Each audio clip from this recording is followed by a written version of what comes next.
Hey guys, and welcome to Armchair Conversations with Rob. So, I did a couple of videos recently on foundation, the importance of foundation. Just picked the word, was in my mind, looked it up, and we started talking a little bit about it. Well, I got a couple of ideas to go with it. They're kind of a supplement to what I started. And the question is, how do we build a foundation? Well, I got a couple of steps here that I want to share with you guys, and some of them are borrowed from people like Napoleon Hill.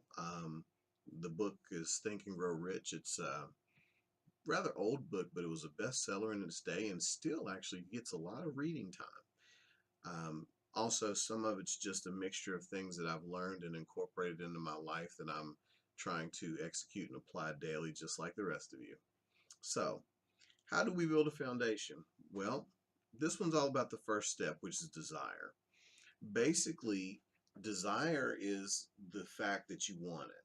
You're going to have to be able to whip yourself up into a burning, white hot desire for what it is you want. It can't just be, oh, yeah, that's a nice idea. It has to really be something that you want, like something that makes you stay awake at night, something that gives you pause when you think about not having it, something that definitely spurs you and motivates you to action in some way, shape, or form. And so desire is what I consider one of the number one things to help start your journey on building a foundation that you can erect a megastructure on or an infrastructure on or whatever you want to call it. But the building you put on top of your foundation is going to be based on what you build as a foundation. And it's going to stand or fall based on you. So to me, first step is desire. You literally got to want it bad enough to do what's needed. One of the things I will caution against when it comes to desire, sometimes we don't let our desire get deep enough. We just get it like on the superficial level enough to want something, but we don't want to sacrifice our ego needs or how we feel like would be best um, looking to others in how we do acquire what we're after.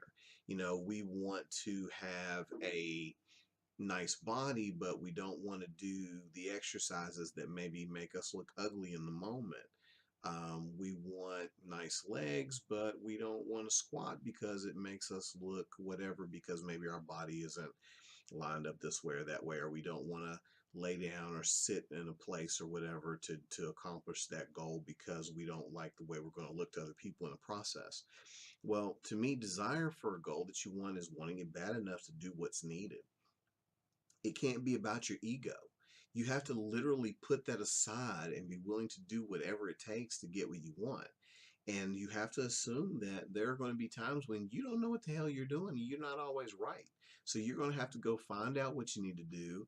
And if it's something that scares you, bothers you, makes you feel upset, or makes you feel self conscious, or you feel like you're going to be embarrassed, you got to forget all that shit and put it aside and literally get to stepping, as they say.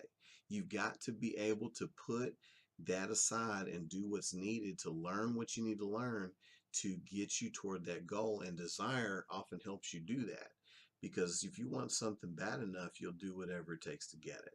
And so you literally have to work yourself up into that level of desire and that ability to do what is necessary in spite of your ego, in spite of how you might look to other people, in spite of people making fun or judging you or being critical or maybe even not liking you anymore because you dared to step out of your comfort zone.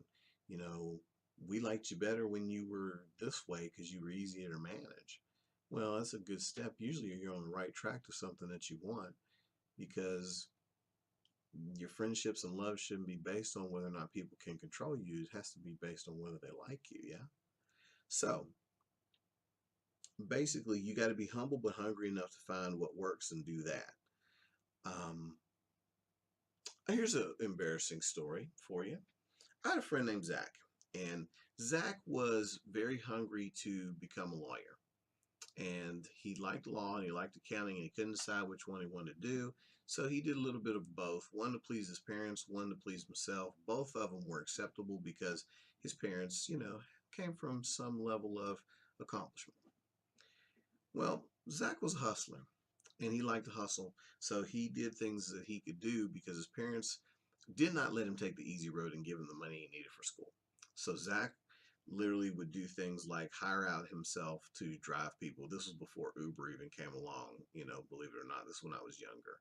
Um, so he might hire out to some of his friends who didn't have cars, me being one of them in that day, to haul things for them, pick up stuff for them.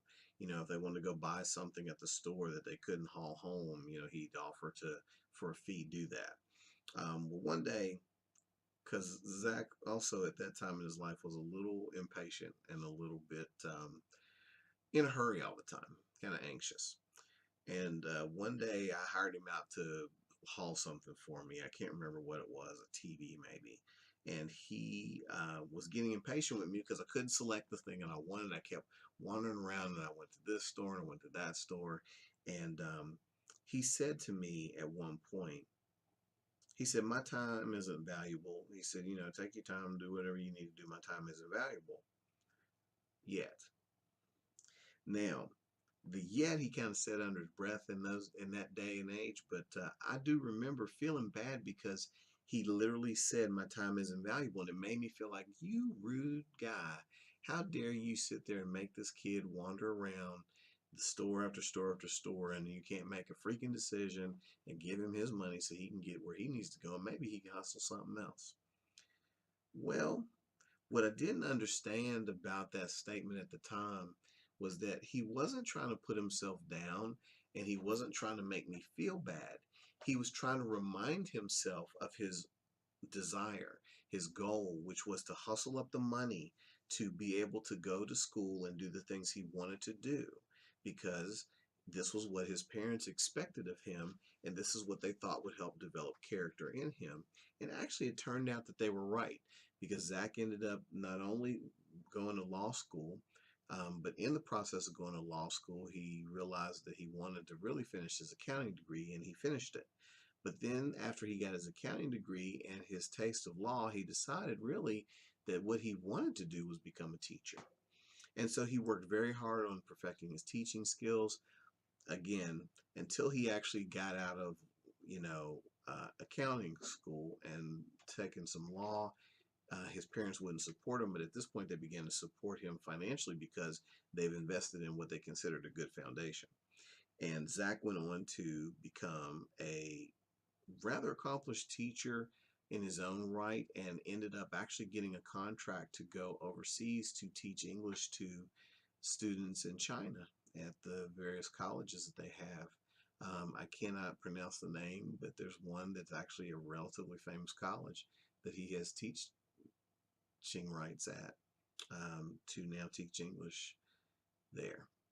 But he had said, my time isn't valuable yet. So what he was saying was he hadn't forgotten the fact that he's valuable, but he had to humble himself and hustle and be at the beck and call of other people for a short while in order to get to where he needed to go. So he was willing to put his ego on the shelf in order to get what he wanted, which was in this case the money and the means and the connections. Because in the process of doing this, he obviously met a lot of people um, to become what he wanted to become. So, first step, desire. Literally want it bad enough to do what's needed. And remember, it's not a time for feeding your ego. It's humble but hungry. Okay. And maybe, just maybe, turn out to be where you want to be, maybe in short order. But it is definitely the first step, and that's the only step we're going to talk about today. So, thanks for sharing my armchair, and I appreciate you stopping by. If you liked it, subscribe. If you don't, search engines are out there. You will find what you need, but I do appreciate you stopping by. Have a great day, whenever and wherever you are, and work up that desire to get what you want. Bye bye now.